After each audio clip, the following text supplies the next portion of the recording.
बड़ी रानी सुनीति के गर्भ से ध्रुव एवं सुरुचि के गर्भ से उत्तम कुमार के उत्पत्ति हुई, किंतु अपनी छोटी रानी सुरुचि के रूप सौंदर्य पर ज़्यादा मोहित रहने के कारण राजा उत्तानापाद उसकी हरेक बातें मानते थे। यदा कदा सुनीति की उपेक्षा भी कर देते थे।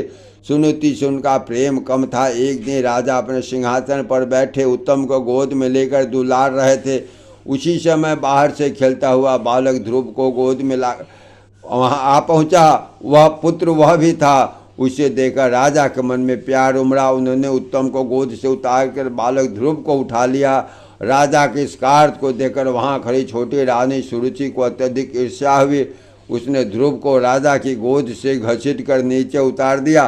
राजा उत्तानापाद कुछ न बोल सके। उसके सम्मुख ही ध्रुव को भला बुरा कहते हुए सुरुचि कड़वे शब्दों में बोली, कड़वे शब्दों में बोली, अरे अभागे बालक, तू राजा की गोद में बैठने का अधिकारी नहीं है। यदि तूने पूर्व जन्म में नारायण का नाम स्मरण किया होता, उनकी स्तुति की होती, तो इस जन्म में तू मेरे गर्भ से जन्म लिया होता, तब तुझे राजा की गोद की प्राप्ति होती।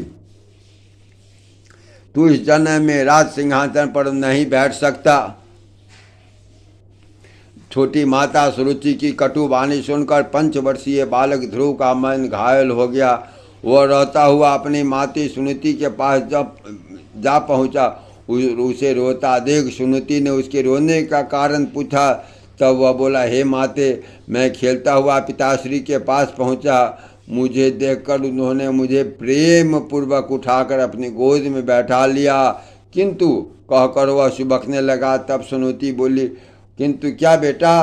तब वह सुबकते हुए बोला, छोटी माँ ने मुझे पिताश्री की गोद से नीचे उतार दिया और फटकार कर कहने लगी, तुम राजा की गोद में और राज सिंहासन पर बैठने का अधिकारी नहीं है, और मुझे डांट कर भगा दिया। हे माता, उस समय पिताश्री भी कुछ न बोल सके। मुझे अत्यंत दुख की प्राप्ति हुई।